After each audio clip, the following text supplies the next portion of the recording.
Ya estamos de regreso aquí en Ángulos platicando con Pepe Gutiérrez, Mario Silva y Jorge Rocha acerca del modelo de transporte y también de lo que ha venido generando esta serie de accidentes, por supuesto sin justificar nada. Pero antes de la pausa decía Jorge que se estatice el transporte, es decir, que el Estado opere directamente el transporte, pero aquí tanto Pepe Gutiérrez como Mario Silva levantaron la ceja y dijeron no, porque vean cómo tienen al Sistecosome de Servicios de Transporte. En particular estas dos empresas, hay un contraste. Citeur funciona bien y funciona bastante, con niveles de eficiencia bastante elevados, pero Sistecosome y Servicios y Transportes, que también son parte del problema, porque ahí están los subrogatarios, funcionan con pérdidas, ha sido la caja chica del gobierno, han violado los derechos laborales de los trabajadores y hasta hace unas semanas se hablaba de la liquidación de un porcentaje de su planta laboral por la falta de unidades. Entonces, simplemente para operar la ruta 368 no hay capacidad para hacerlo. Se tendrá que dejar de prestar servicio o recortar frecuencias de paso de otras líneas que ya operan algunas de estas dos empresas. Entonces, yo coincido en que se tiene que estatizar y el primer paso tiene que ser realmente un saneamiento de estas empresas, porque las que tendrían que poner el ejemplo al día de hoy de buen servicio son estas dos. Las que tendrían que demostrar economía de escalas y que pueden hacer compras consolidadas y que pueden funcionar con otros estándares son estas dos. Entonces la pregunta es, ¿qué pasa con estas dos paraestatales que funcionan en números súper rojos? Y en calidad de servicio, ¿no? Porque también hay que decir que las unidades de Sistecosome están particularmente sucias y maltratadas. O en la ruta 24, y las de servicios de transporte mira, no se diga, ¿no? Ricardo, porque luego la 24 tarda horas en pasar, por ejemplo. Pero fíjate, a la vez Sistecosome la podemos dividir en dos. Los subrogatarios y las que son del propio Sistecosome. Para mí, por ejemplo, han estado intentando más avances los subrogatarios que el Sistecosome. Inclusive, por ejemplo, la ruta 622 desde hace 4 años empezó a llevar cursos de capacitación para los operadores. ¿La 604 también? Exactamente, precisamente para buscar mejorar el servicio. En el caso de las unidades también han tratado de rescatarlas. En cambio, la paraestatal es un desastre. Es un desastre en donde inclusive están ahorita invirtiendo en liquidación de operadores de una manera ilegal inclusive. Entonces, hoy lamentablemente Sistecosome y Servicios de Transportes no son el ejemplo.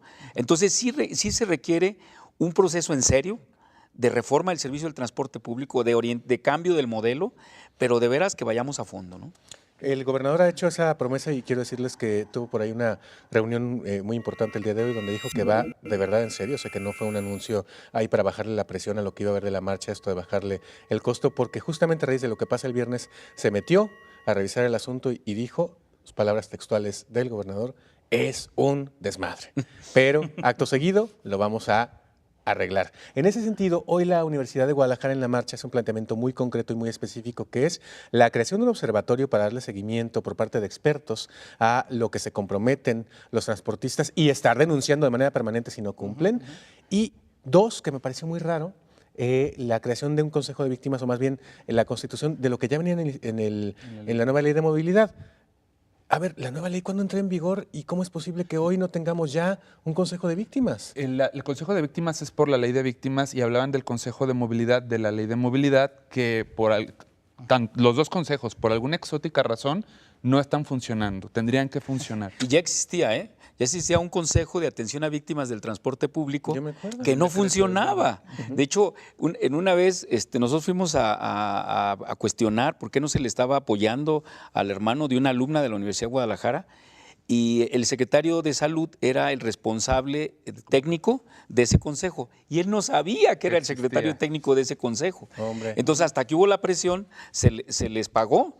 En cambio, ahorita hay documentado por varios medios de comunicación cómo hay personas que han sido víctimas y es hora que no les pagan. Porque justamente es el asunto, ¿no? Hay que recordar que en su momento se decía del PRI, específicamente del partidazo, es, traemos una crisis, ¿qué hacemos? Creemos una comisión, ¿no? Ahora es, traemos una crisis, ¿qué hacemos? Creemos un consejo, que luego no operen, ¿no? Porque ese es el asunto y también es la parte que queríamos abordar con Pepe Gutiérrez, que le ha dado seguimiento al asunto de las víctimas específicamente. ¿Qué pasa con una víctima? Porque el sábado nos dimos cuenta de que no hay un protocolo de atención, por ejemplo, de quién se hace cargo de los gastos funerarios, si es que llegan a la muerte, o qué hospital, cuáles hospitales están capacitados para estar recibiendo, o sea, como... Acompañamiento emocional. Exacto. Luego había otras víctimas, también nos llamaba mucha gente que decía, mi hijo estuvo ahí, no le tocó, iba saliendo de la prepa, pero ya no se quiere volver a subir a un camión después de lo que vio. Porque pudo haber sufrido trastorno por estrés postraumático, donde inclusive en el anterior acuerdo de creación del Consejo de Atención a Víctimas, inclusive estaba fuera de la línea la atención psicológica.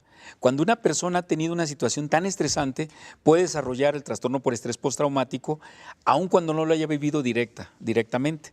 A veces se requiere atender a la familia o a veces a testigos de lo que vivieron, ¿no? El problema es que inclusive en este momento está en abstracto. Si nos basamos en el apoyo que le pudiera dar, por ejemplo, el Instituto Jalisciense de Salud Mental, no van a encontrar el apoyo.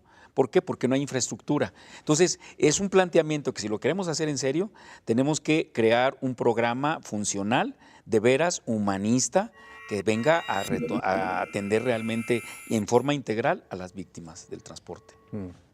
No, mira, lo que pasa es, hay dos problemas aquí. La primera es que en Jalisco y en México, esto es en general, creemos que las leyes por decreto transforman la realidad. Eso no sucede. Es decir, cuando tú pruebas una ley, tienes que generar mecanismos en escala, políticas públicas para que eso funcione. Eso no se ha logrado y en el caso de movilidad es evidente que eso no ha sucedido. Tú apruebas una ley y entonces empieza a funcionar una maquinaria para que eso se haga eficaz. No ha pasado en México, no solo en la materia de movilidad, en muchos otros asuntos. Se aprueban leyes que luego se presumen, pero que luego no tienen soporte, digamos, un soporte real. Hay incluso reformas constitucionales muy importantes que no tienen soporte. Solo por citar la de derechos humanos, que en 2011 se aprobó y que todavía no haya uno cómo van a aplicar eso. Y en torno al otro asunto de la política pública en términos de movilidad, yo preguntaría, ¿qué pasaría si el gobierno del Estado, el dinero que ha aplicado en construir avenidas o reconstruir avenidas, hacer pasos a desnivel y puentes, lo utilizaran para sanear y recomponer Sistecosome, servicios y transportes? Creo que para mí esa es la política pública fundamental. Es decir, ¿por qué estas líneas están como están? Porque evidentemente los intereses y los dineros y la política iba encaminada a hacer de esta ciudad una ciudad motorizada, de auto privado. ¿Qué es lo que tenemos que hacer? Cambiar radicalmente y destinas tu dinero hacia otro asunto. Y vuelvo a repetir, creo que en esa lógica la estatización del transporte público es completamente viable y creo que nos puede resolver muchos problemas. ¿Qué es lo que pasa luego en la Ciudad de México, ¿no? Y por eso vemos estas cifras que resultan halagadoras comparadas con Guadalajara, que o te vas en metro o te vas ahora en ecobici, porque ya sabes que irte en coche a ciertas horas es el infierno. Muchas gracias, Pepe Gutiérrez, muchas gracias, Mario Silva, y muchas gracias, Jorge Rocha. Nos vamos, lamentablemente se nos acaba el tiempo, pero pues abrimos, por supuesto, el diálogo permanente, ¿no? También nosotros convertirnos desde los medios en unos observadores permanentes de lo que pueda pasar con el transporte público y que efectivamente no sea como una válvula de escape solamente para lo que sucedió en este momento, que efectivamente hay mucha indignación, no solamente en la comunidad universitaria, sino en general, de lo que sucedió o por lo que sucedió el viernes. Por cierto, parte de quienes veíamos solas, muy solas, era a las hermanas de Fernanda, que murió el viernes, pues como resultado de este accidente, y también se le manda, por supuesto, por parte de la comunidad universitaria, el pésame a sus familiares, incluido al ingeniero, que era su padre, un académico de la Universidad de Guadalajara, ya jubilado. Hasta la próxima, pásenla muy bien, quédense en Canal 44 en Guadalajara y el 31.2 en Los Ángeles.